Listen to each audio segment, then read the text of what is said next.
Good afternoon. We're going to get going here. I'm sure we'll have some more people join us, but we want to respect everybody's time.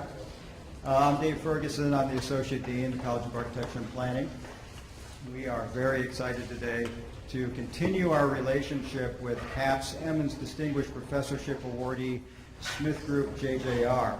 It's a design and planning firm that covers a wide range of disciplines, including pretty much all the ones that are in our college. And we're finding this to be a very fruitful relationship as we embark on the second half of our Emmons year that was awarded to us by the university to support this. Smith Group JJR has 11 offices worldwide.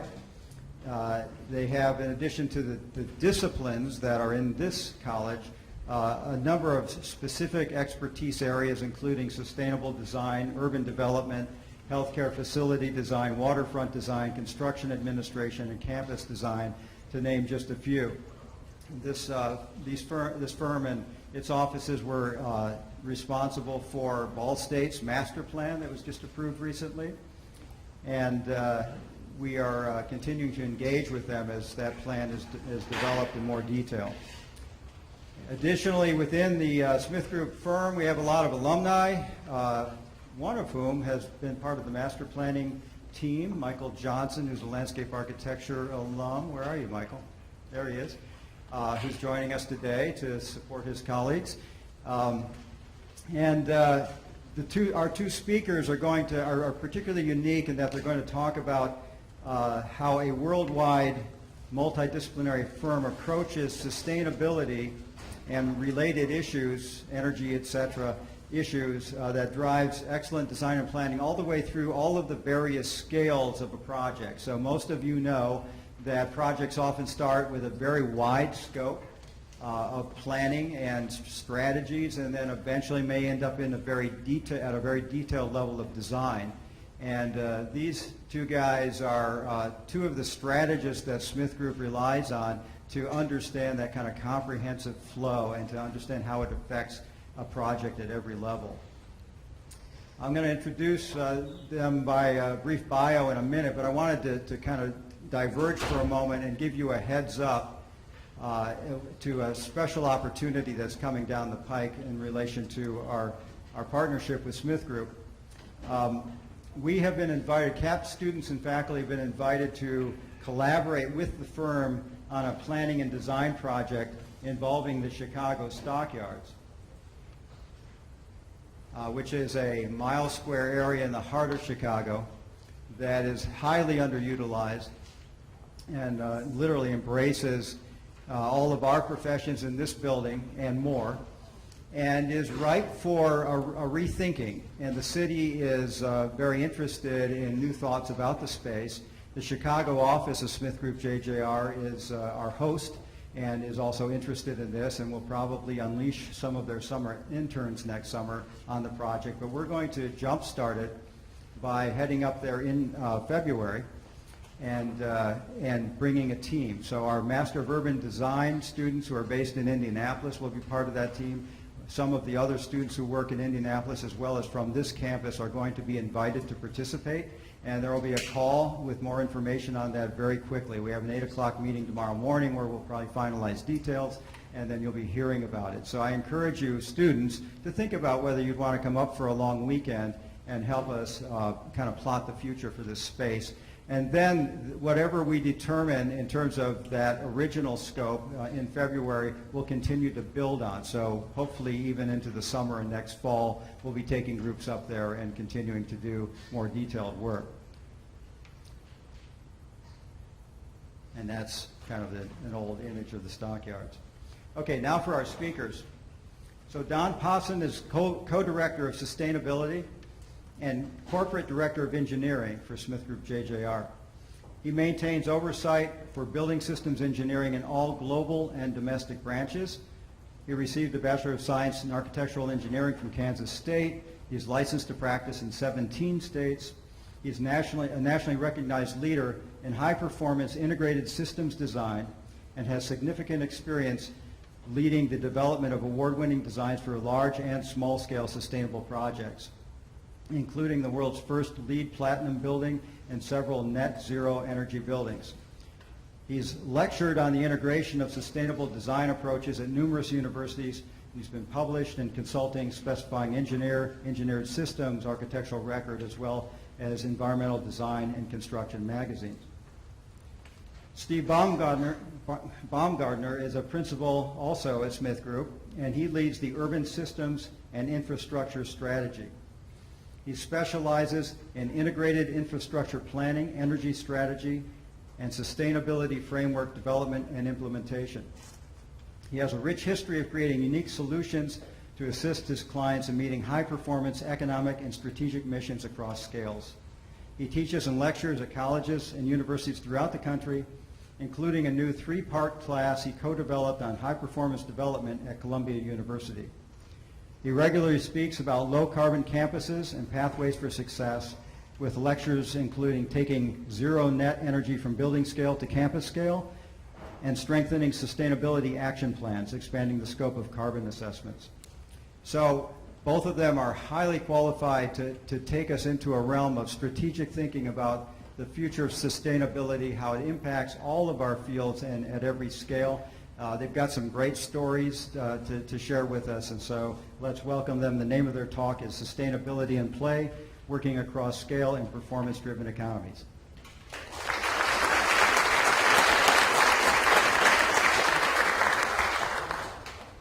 Thank you, David. Got the introduction already. And I think you've had Troy Thompson from our firm talk to you last fall a little bit about our company, but just again wanted to emphasize the integrated approach that our firm takes. We are both engineers, but we do a lot of work with architectural programs, lecturing and doing work with architecture, because it really is becoming, with sustainability, a very integrated process with everybody, engineers, architects, interiors, planners, site, everybody from start to finish.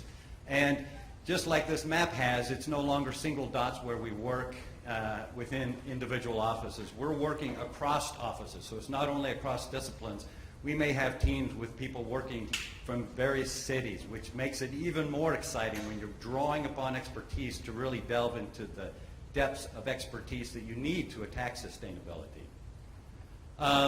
And probably Troy talked to you, we've done first LEED Platinum project. We've done, recently opened a Living Building Challenge project that I'll talk about. So we've really been on the forefront of really trying to work with the U.S. Green Building Council, the International Living Futures Institute, to helping kind of drive sustainability forward. So this is our talk. I'm going to let Stephen start from the top down, and I'll pick up from the bottom up. And you'll understand that in a bit. Thank you. Thank you all, David, everybody. It's great to be here. We've got 400 or so slides for 40 minutes, so we're going to talk quick. I'm sure you can listen fast. We'll hopefully live a little dialogue. We're around after, but we're really excited to share some of our stories and the way we think about the world. So these are 3 kind of big messages I think Don and I both share, that we believe fully that there is a bold and elegant solution to combine the natural and the built environment. I think that's something we all probably share, but we want to say it over and over again, that there are these synergies that exist, and we need to find them. We do fundamentally understand that universities, institutions need to drive their mission. Whatever that mission is to educate, to cure, to create great places. What are the resources they need, environmental, human, and others, to actually drive that mission? To decouple those things is a mistake, and we need to fully understand what that looks like. And what we do often with our deep bench of expertise within Smith Group and our collaborators is really start to re-engineer our systems, taking technical solutions across scales and people-based solutions and putting them together. It's really important to understand why we ended up in the buildings and infrastructure and cities that we live in, and what it means to re-engineer not just the built environment, but the processes that got us there. And we're going to talk through some of those. Scales comes up. I think of the world in oftentimes and communicate around 3 major scales. Of course, oversimplification, but this is really important in our work. One is the building scale. We build buildings, and buildings sit within context of systems. Buildings have walls, and their interplay of people and place is critical. Buildings sit within larger campus and district systems, right? Energy, water, technology, people flows. So we're constantly looking at what we call the 10 system, where stuff comes from and where it goes, how buildings in place fit within context of their districts, of their regions. But we also think of the 100 scale, the cities, the people, the governance models, the policies, the behaviors that are driving the outcomes of our places. So when we think of working at and between scales, we're designing solutions at a building, we're helping to think about buildings connected together, but working with people to really understand and inform how places get used, operated, and maintained. And to really do it right, I think, as consultants and urbanists, is to really think about all of those three scales interwoven and connected. And this is not working, so bear with us.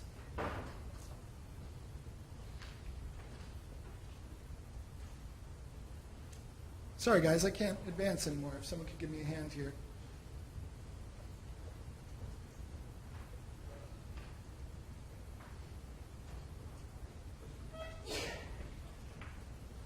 So as we get that to work, as I sell down out to get this to work, I think it's really important that we put together the technical solutions. We have great energy engineers, we have great mobility planners, we have great water folks who can think in and across scales, but what we do constantly is try to marry it and link it up with people and people-based solutions. Thank you, Don. Thank you, everybody. I don't know what happened there. It kind of did a little hiccup there. But we have this set of tools, and we link it in with people. But we can go to the next slide. Let's see if we can put it back in. So 3 quick themes on how we think about the world and how we interact with the built environment. 1 is to plan across scales. 2, find intersections. 3, build systems for people. And 4, use the right tools. So scales. Sustainability has all of these different pockets of experts working at different scales, from the material scales about life cycle and embodied energy of where this floor came from, its durability, and all of the details of flows and life impacts, all the way out to city scales and even regional scales. There are off-the-shelf tools, LEED and others that I'm sure you're working with and familiar with. But how do you think about the right tools, the right toolkit in order to inform our clients? A lot of times we work at what we call the site scale, right? It'll be a boundary associated with a district or a municipality or some sort of entity that has a challenge, a waterfront entity. And we build frameworks that help to define a set of goals for that region, right? They're informed by all these third-party frameworks like an eco-district, like a LEED for communities or cities, but absolutely woven in and connected to the principles that are important for that development. The social issues, the community issues, the economic drivers of that place. And really important is that those scales start to work together, that we inform decisions that build upon and are really embraced by the initiatives that are happening at a city scale, but also think about the impacts of buildings, of people, and place to really inform and knit those together. If you start thinking about these boundaries in isolation, then the sort of system breaks down. So what we do a lot is just listen and help to weave those systems together and uncover the issues that tie them together and make big impact. Intersections is so critical to the way I think we need to be thinking to solve issues within our built environment. Traditionally, you'd find a really great energy engineer and you put them in the room with a really great civil engineer who's doing water and a really great mobility planner, and that's critical. And now more than ever, we're getting those groups together and we're putting them in the room early and often. We talked about the way sort of projects ebb and flow, that you sort of go out and explore and then you come back and challenge each other. And in those challenged meetings where we're talking and collaborating is where those intersections get found, which is really powerful, right? What are the compounded or synergistic strategies that live between an energy and a water strategy, or a mobility and a community and food flows, right? Those are really exciting. And we continuously try to find those and uncover those in our work. But what we're seeing now more than ever is this sort of element of time coming into it, and this idea that these flows start to really become dependent on each other in ways that are very complicated to uncover unless you get people in the room that are challenged to think beyond their flows. You need energy engineers that really want to listen to and understand people's issues outside of energy flows. You need mobility planners that really want to understand the way green infrastructure connects with mobility issues. And at those intersections, not just of the content of the strategy, but of the people, is where these sort of big, powerful moves get unlocked and compounded and multiple benefits really happen. So we are constantly thinking about the circular economy and the impacts of the circular economy on our work. Again, can't say it enough. As engineers, we spend as much time in models and tools as we do talking and listening. Listening to folks like yourselves, listening to operators, listening to community members. And that is so important in our technical solutions, to listen to what's happening with our communities. And again, balancing these models. You can't just come out of these sort of analytical exercises with graphs and tools without linking it directly to the mission, right? To the strategic mission of what an entity is trying to do and to do to really make great places and successful environments. So engagement exercises, yeah, they sound, we all go through these during planning efforts, and it sounds like check the box exercises just to sort of get in communities, but these are where the technical pieces happen, not just the analytical tools. It's really getting in, listening, and finding engagement exercises, which we love to do and do as a firm. We talked a little bit about process earlier today with some folks. I just wanted to emphasize how important process is to our planning and thinking across scales. And I wanted to show you one process diagram from a client that shows a little bit about how we think and the sort of the wide range of issues that affect our work as we go forward. So, we initiate, we grab information. A lot of times it's data, a lot of times it's qualitative stories about what's happening on a campus. It could be energy, it could be water, it could be classes, class space, etc. And we gather it and create business as usual projections about where an entity would go with a similar set of policies and protocols as they're currently using. And this is really important, is that as we get into the assessment phase, it's not just assessing a better energy strategy, but it's really assessing what is the vision of a campus, of an entity, right? Where are we going with growth? What are the economic drivers that are shaping a district, right? So we can start to get a full understanding of the wide range of opportunities and challenges that a district is facing. And, we get in these rooms and have these great explorations about the wide variety of strategies that an entity could sort of release to satisfy their vision. And we establish some ranking and weightings, and I'll show you quickly what that is, around infrastructure planning filters before we get into more of the techno-economic analysis. So I'm going to take you through a couple of these quickly, but the idea is to connect, again, the infrastructure strategy to the fundamental mission of an entity. And you really need to make those connections. It's really powerful. And this stuff gets super complicated, right? There's charges of utility costs. There's other economic drivers. There's changing contexts around it. So we bucket it up. We find ways to organize it. And this was obviously meant to be overcomplicated, but we find systems in which to think about these. This is a list of what we call infrastructure planning filters. This is a list of some of the qualities that may be important to somebody, an entity, who is thinking across scales, right? They would absolutely be interested in costs, first costs, operational costs, cost of carbon potentially. They are absolutely potentially interested in resiliency, other issues across the environment, community. So how do you get to a point where you're actually starting to weigh impacts across different qualities? So we go through systems often where we just ask clients across different entities how they feel about these things. And if you ask someone like this room or decision makers, you may get a wide range of answers about what is important to them, right? And then you go through an engagement process where you start having a dialogue about these different filters and how they're important to each entity. And then you get to a sort of consensus. Well, across our entity, we feel like this represents the balance of what is important to us, how it drives our mission, how it drives our vision. And then we can actually weigh various technical options across and against what is important to them, right? This is a simple ranking weighting system that you may use or work with in your studies, but it's really important to, again, connect the qualities of the infrastructure to a system and a solution that directly links to the mission. Again, always back to the mission. And I just want to quickly, before I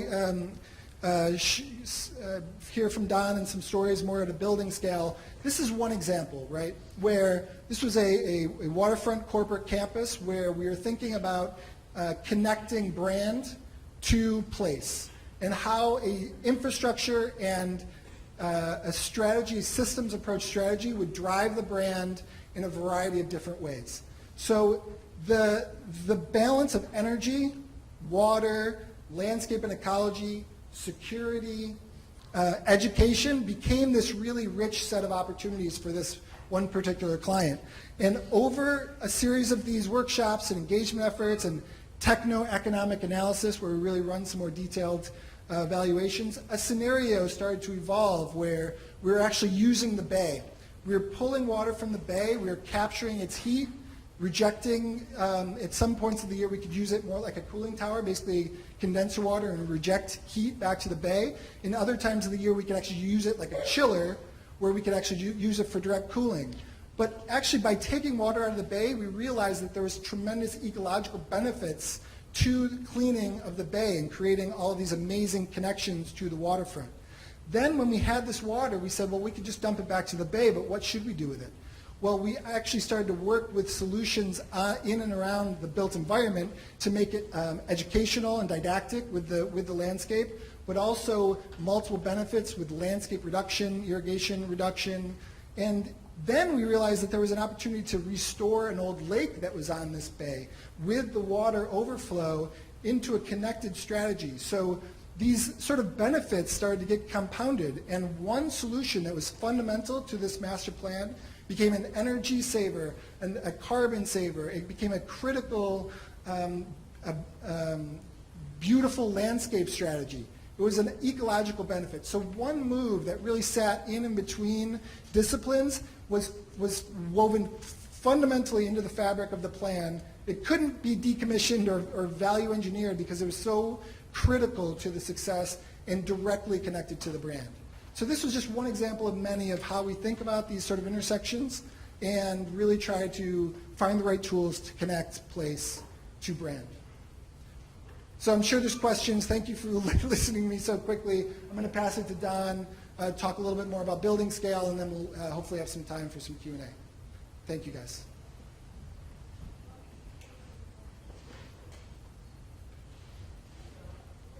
This is just an example of some of the tools. As you start to take some of these city scale, district scale ideas and drive it into your building and really drive a lot of the performance that you're trying to get from a sustainability standpoint, you need a lot of tools. You probably are starting to get exposure to some of these within your studio already. Get quickly here. So now we've made big decisions. How do we drive it into an actual project? How do we actually make some of these big, audacious goals really happen? Really make them happen within your building. It's a challenge. At some point, you've got to make decisions. At some point, you've got to start making some things happen on paper, and you've got to actually get things built. I want to use a case study as a way of just kind of demonstrating where we've been able to push it, pretty high. This is actually two projects, but I'm going to talk about the one on the bottom. We've done two projects for the Chesapeake Bay Foundation. They're an environmental group primarily responsible for working with environmental stewardship for the bay itself. What is the big scale on this idea that pushes this? It's the water for the bay comes from as far as the middle of New York to all the way to West Virginia. That watershed is a huge economic area. And every decision that gets made, I say legislation-wise, that they push for really impacts that region. So they have to be very, very careful with what they're promoting within their buildings that then begins to ripple out across that region of the country. Back in around 2000, we did their headquarters in Annapolis. They are very ambitious with their environmental goals, so they said we want to reach the top, so we achieved the first LEED Platinum with this project. About 50% energy savings, about a 90% water reduction, about a 90% waste reduction, because primarily they were using composting toilets as the way to get both water and waste reduction. But they didn't get to zero because it really wasn't achievable back then. Since then, the ILFI, the Net Zero Energy and the Living Future has come out, and their next project, which was an environmental center in Virginia Beach called the Brock Center, which is one on the bottom, was one of the first of about a dozen to achieve Living Future's certification, Net Zero Energy, Net Zero Water, Net Zero Waste. Relatively simple project, very simple program, offices, conference, and some educational classrooms. So where do you start? Once you get those goals, you've got to set your goals very early. Energy was one of theirs. They wanted to go from 50% to 100%. They wanted net zero energy. And that really requires you, when you're looking at that, to look at every single energy user within your building and understand them both from a modeling standpoint, from an operational standpoint, but for how they use them in the building. And we start modeling very early. We've now started modeling even before starting concept design. We do what's called a shoebox energy model, and we start conceptualizing with the architects on how to get to targets. So we're already partnering very, very early on the architectural design concepts and even site design concepts if there are energy drivers on the site. And to get, for this project, to net zero energy, we had to drive the EUI from standard building 69 down to 14. So that's a pretty significant drop before overlaying that with renewable energy to get to net zero energy. To do that, if you go back to this pie chart, you can see the ones that are shaded out here are the ones that we've taken cuts out of the pie. To get us down to the EUI, we need to have net zero energy. You can see the biggest cut is the yellow there out of lighting, a typical for any office building. So it takes a very aggressive strategy, starting to use daylighting analysis programs to optimize daylighting to 90 to 100%. When we go with net zero, we try to achieve 100% daylighting within our facilities. And what was interesting out of this project, and this project also moved us towards a little different thinking. It's not just about planning for and designing, it's also about tracking how it's actually operating. And that's beginning to change our own design processes. If you can go and look and see how a certain building or a certain client has used their buildings already, you have a better head start on understanding how to design their next building for them. So we did a lot of metering and monitoring of systems, which really started to tell us a lot more about behavior and how they actually use their building. We really designed this thing for significant daylight harvesting and really low electric lighting energy use, but we found when we metered it, they went even lower. Why? Because it was a cultural thing. As soon as they had great daylighting, they turned off the minimal lights they had. They would rather work in something that was substandard relative to what lighting design standards tell you should design to, simply because they want lights off. It was a cultural change where they saw a big jump. Well, that allowed us to start to think more about how we can downsize systems, downsize equipment based on a cultural change within their organization.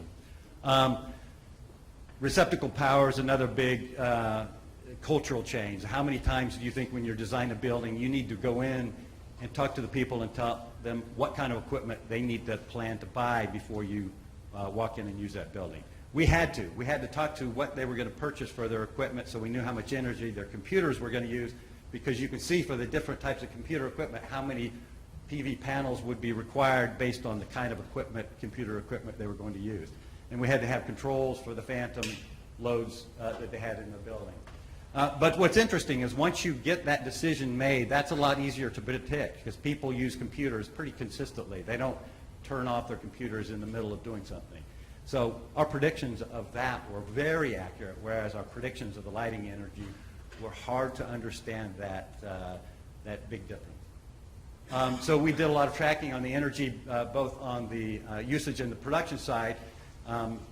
This had wind generators as well as photovoltaic, so we had a diversity between the two energy sources, which was another kind of regional decision that was made very early, based on what was in that region in terms of energy prices, based on what was there in terms of weather conditions that would support it, both wind speeds and weather, cloudy days that would support both the PV and the wind energy.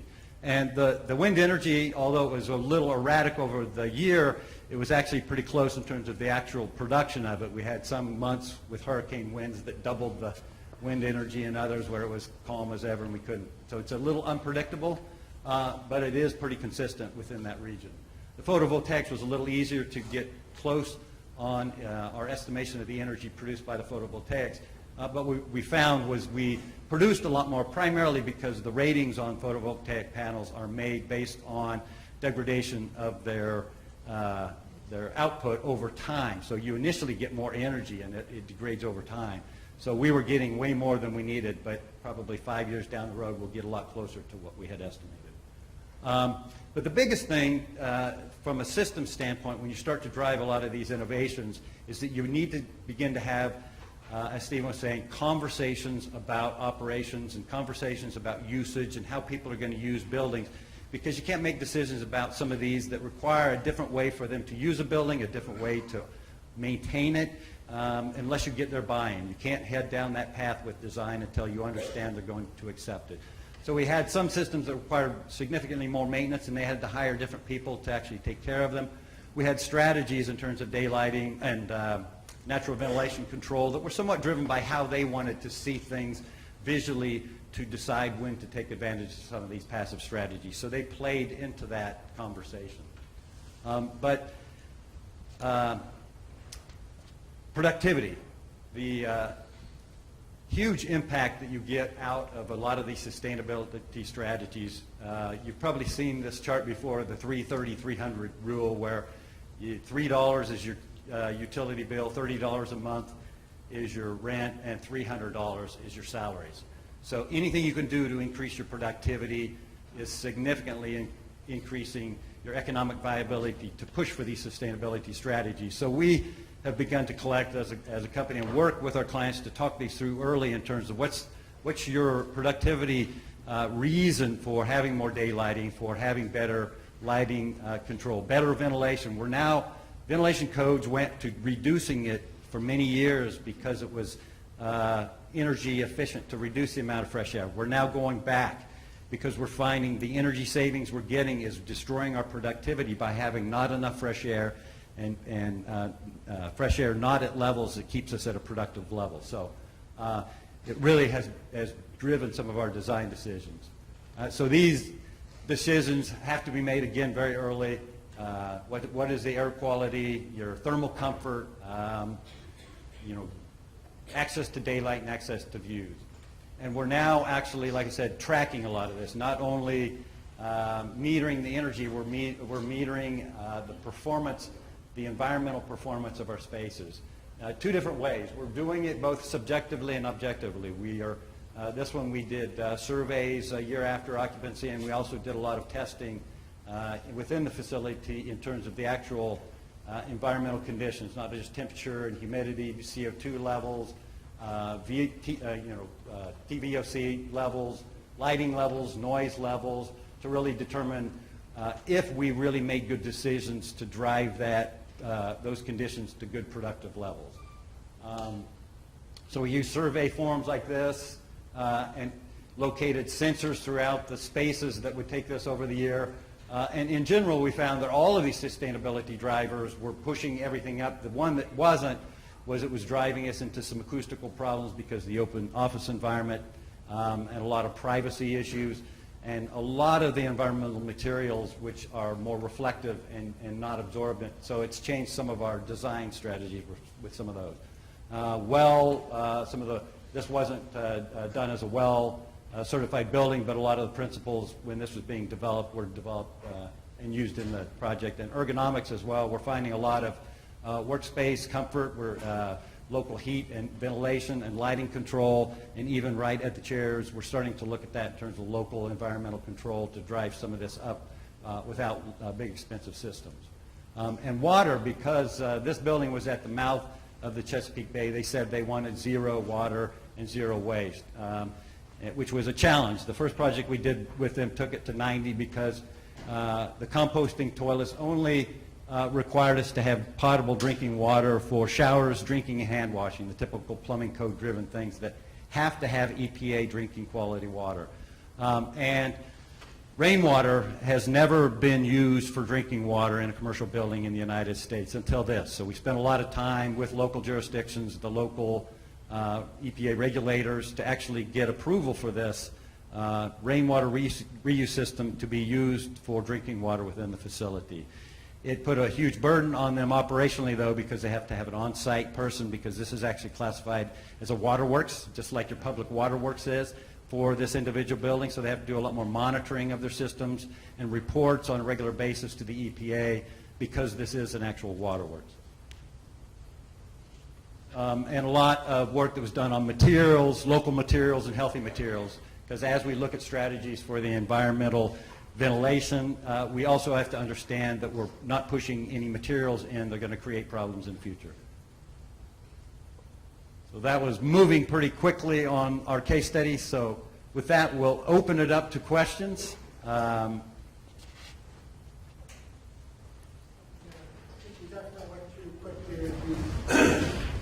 you, guys. We definitely moved through some of those process slides quickly to keep it open.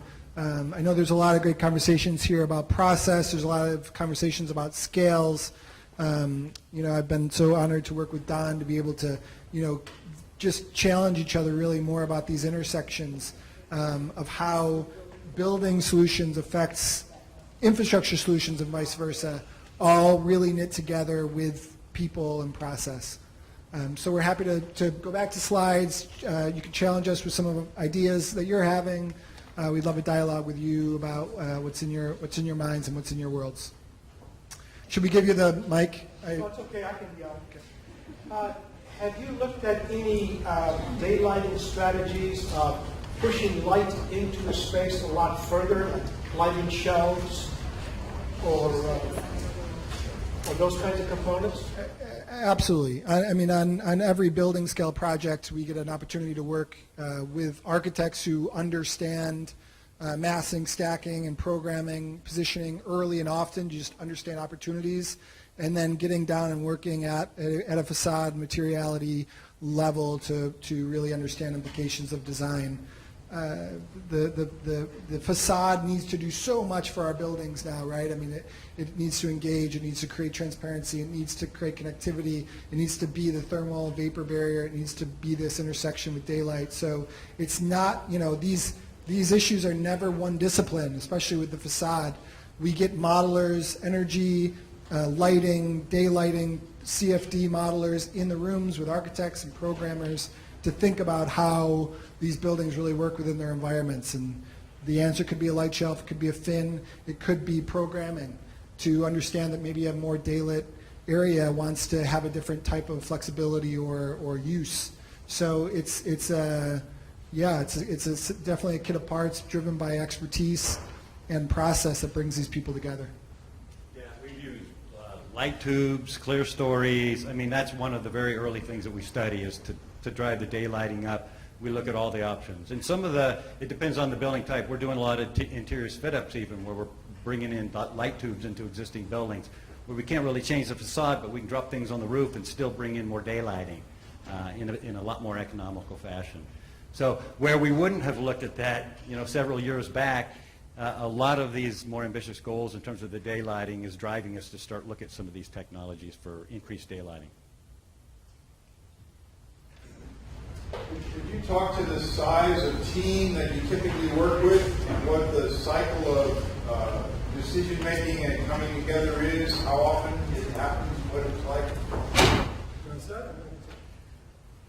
Yeah, I guess it depends on the scale and the type of project, whether it's a planning project, a master planning project, or a building scale project.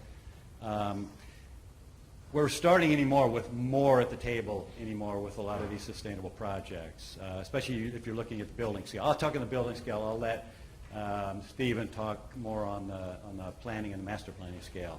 So we're having, architects, interiors, engineers, people you don't think are normally needed at those early stages, because they're addressing very specific concerns very early, and all of the interrelationships between them. Daylighting isn't just an engineering thing to drive the energy. It's an architectural thing. It's an interior design thing as well, in terms of making the interiors planning process work, the programming fit and the test fit of a project. You have to understand we drive corridors to bad daylit spaces. So the interiors need to know what the strategy is going to be very early. So it's a very holistic team. Structural engineers, everyone we can at the very early stage. Yeah, I mean, and there's no sort of the architect, right? The architect has a series of roles, right? There's more design focus, more sort of engagement, administrative potentially, folks who have specialists within their field. So the architecture profession is unpacked to a series of specialists, right? And absolutely, we're getting together, we're colliding ideas, we're challenging each other, we're hopefully being around to say, well, that actually does have an impact on this other system. Let's talk about that for a little while. And then typically we'll go off and explore and maybe challenge ourselves, do some analytics, come back together, collide. That sounds negative, but collaboratively collide, and again challenge and just keep on sort of tuning the product to the mission, right? And that happens and across scales. What we every day, I'm in this position. I probably speaking for Don too. We just ask to be at the meetings, right? If I hear we don't need engineering at this meeting, I'll crash it, because more likely than not they do. And they could be anybody. It could be a client, it could be a collaborator. Just an opportunity to say, well, these are the intersections. This is the opportunities that could exist. Let's challenge each other to think about it. And the client collaborators that I think are doing it right, and we believe we're at the top of the list, are those groups that invite. They invite collaborators that may not be the obvious 3 people in the room to explore. And if you don't get those environments happening, then I think opportunities get missed, and I think success is not as great as it could be. Just wanted to add on that. I mean, just as an example, your question on the daylighting, it used to be that we knew specifically within our firm who was going to do the daylighting analysis. It was more of an engineering, performance-driven type of task, so you would bring them in, do it at a certain time of the project. That's not the case anymore. Our architects can do daylighting analysis, our engineers can do daylighting analysis, our interior designers can do daylighting analysis. So you need to get everyone together and understand who should be taking control over that performance itself, and who's going to do the modeling to create the options, who's going to do the modeling to analyze that actual data that comes out of it, and who within your group and your team needs to be there to take responsibility for that. So it really does require you to bring folks together on some simple little design task like analyzing daylighting. Yes?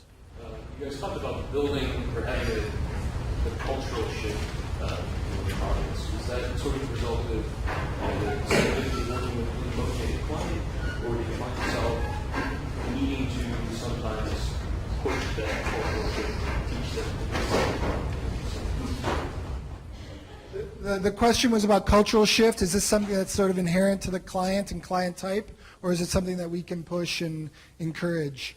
And the answer is the spectrum, right? I think a lot of the people that hire us have come in with an idea that they want to do something special and progressive and push, and that's representative often of their entities or institutions, their corporations, their universities.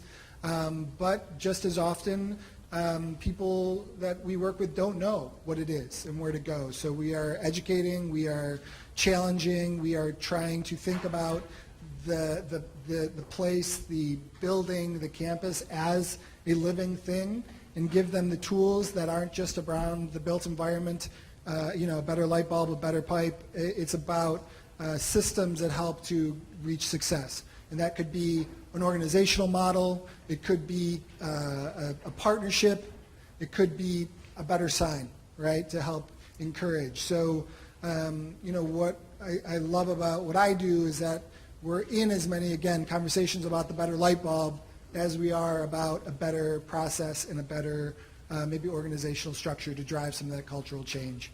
We've got hundreds of stories about what that looks like.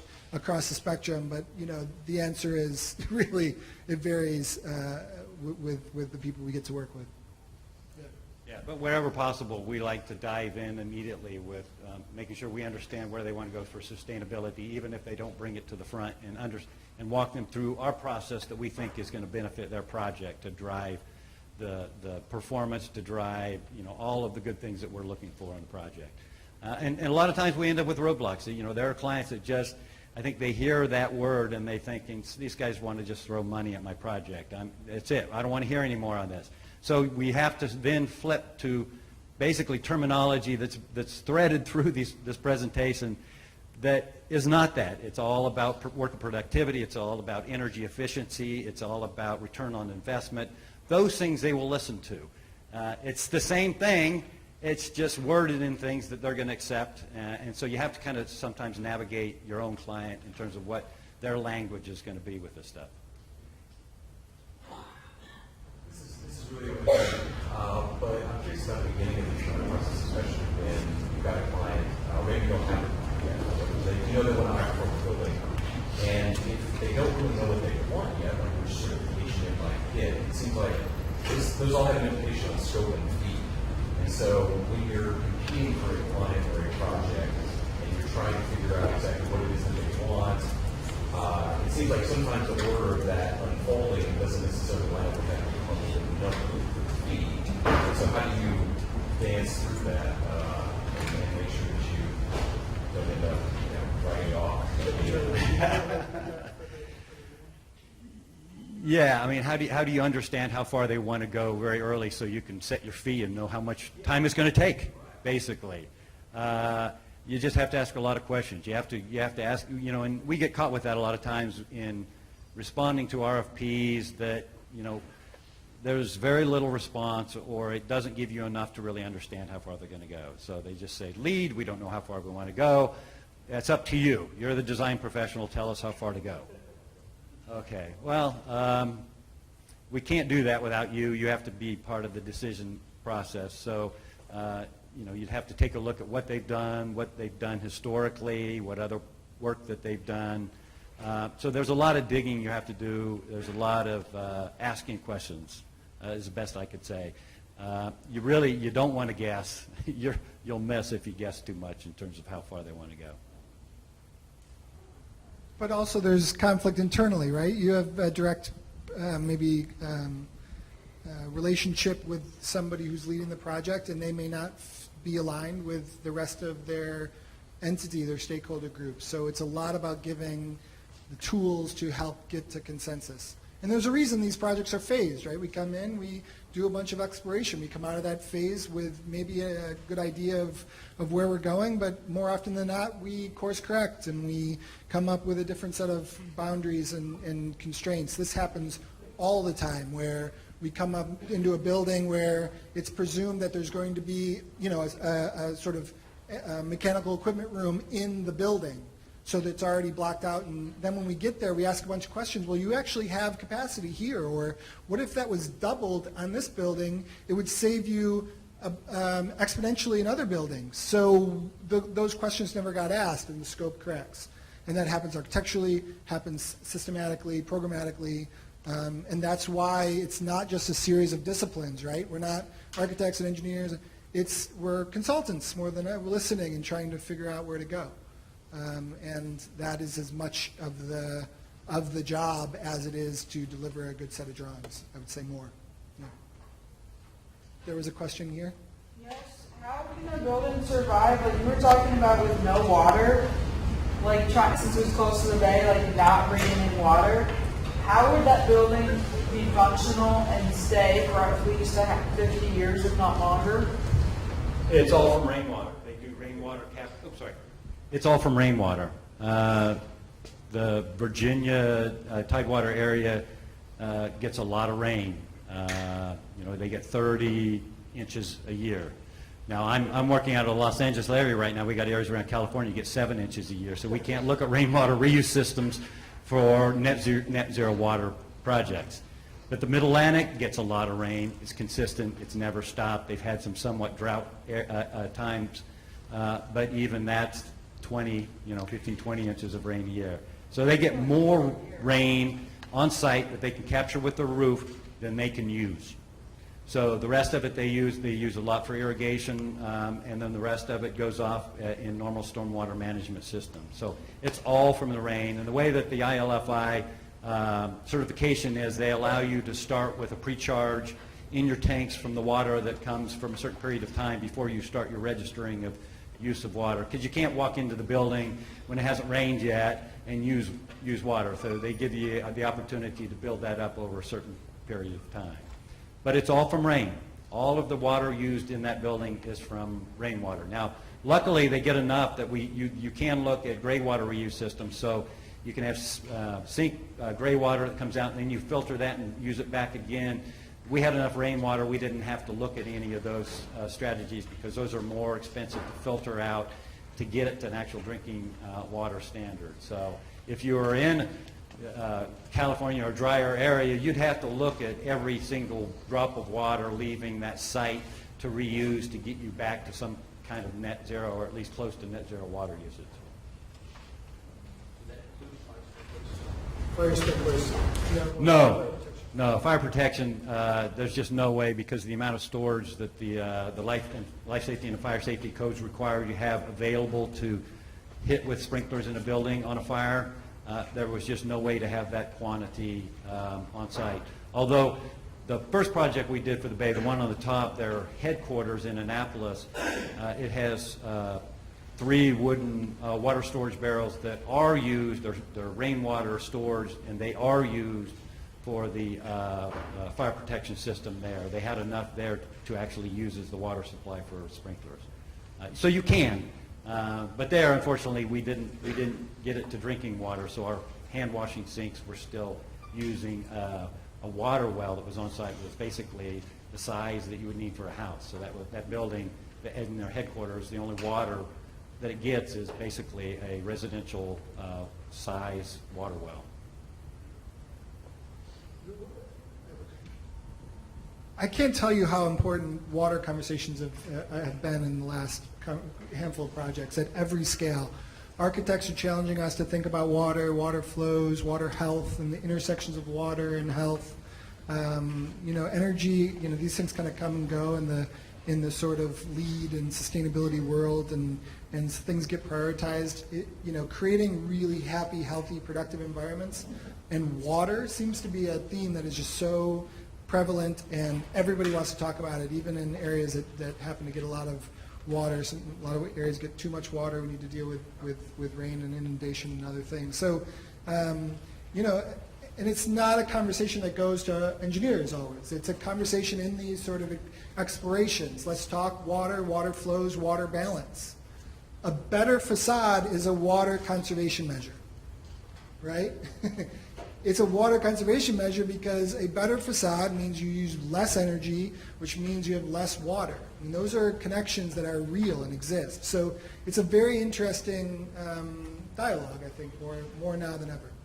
Yeah, and it's interesting because it's landscape architects and engineers are having very deep conversations about water very early on projects now.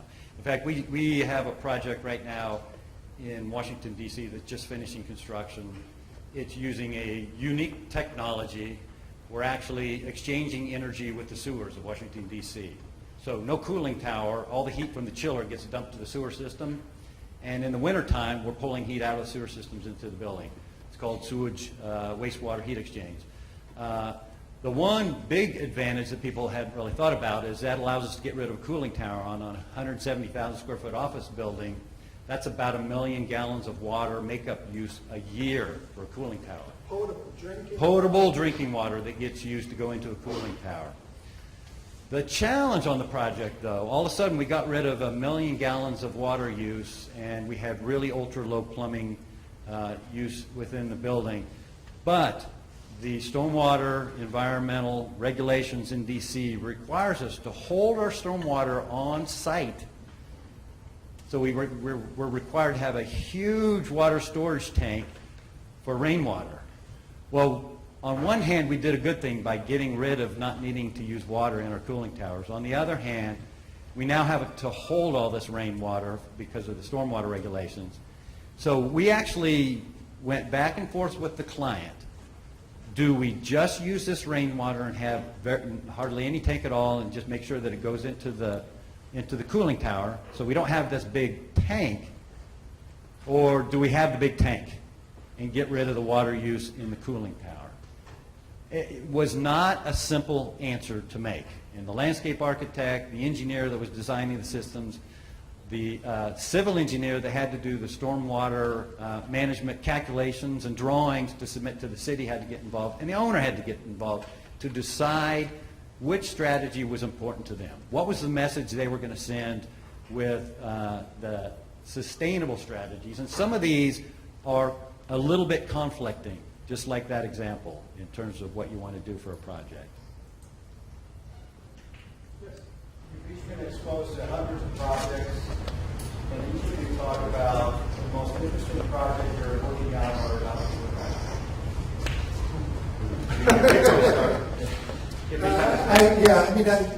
A passion project of mine over the last 5 years. I've been working for the University of North Carolina. Amazing client. The chancellor is an environmental scientist. Her charge is to reinvent the great global public research institution and position it as best in class in the world, and I believe she's going to. A key part of that strategy and her strategic plan, the blueprint for next, is a series of initiatives, and one of those initiatives is what she has called the 3 Zeros initiative: climate neutrality, water neutrality, and zero waste to landfill. So we are working with a big set of diverse stakeholder groups within the university to uncover the technical issues that make that a reality, and all of these other pieces that make it a reality as well, like behavior change, like celebrating wins, like connecting with the community, like leveraging academics. So you can imagine the intersections between those 3 zeros. You can imagine how scalar it is, and to be able to connect across a huge set of community groups to really make it a reality has been the types of challenges that I love, and has been really, really fantastic. So that's one of a handful, but one that comes to mind. Probably the one I'm currently involved with that has got me most excited right now. We've done 3, we're on our 3rd project for a contractor, DPR Construction. I don't know if you all are familiar. They're a large national contractor. We do a lot of work with them where they build our projects, but we've also designed some of their headquarters around the country. We did one in Phoenix, which was a net zero energy, one of the first certified for net zero energy, which is a challenge because Phoenix is really hot, dry weather. We did one in Washington, D.C.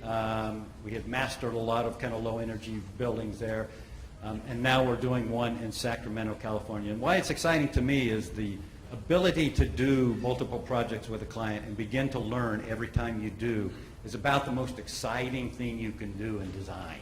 Learning from project to project. And when you can have ones where you can do literally the same thing over and over again, and doing things that you don't do on a regular basis, so you have the ability to kind of learn from them and test them and refine them as you change some of those design strategies. It's never perfect. So I love when we find things that just don't work and we can move away from them, or that we absolutely never thought would be as good as it is, and we latch onto it and start to push it out on other projects. So I'm really excited about that one, to try and push for more opportunities. Do you mind if I just say thank you? First of all, thank you for having us. This is a quick hour for us, but I really appreciate it. And just leaving my sort of thoughts, you know, I work with so many architects that don't understand the power that they have in really uncovering the systems in which their buildings and their places live. And it's a really big void in our industry right now, where architects are building sexy boxes, but they're not satisfying issues that are connecting these boxes to our communities. And I would encourage all of you to really just get in rooms, think at scales, understand the systems in which your projects live, and really challenge yourselves to think in between these disciplines for bigger value. That's just one thought. But thank you again for having us, and it's been fun. Thank you.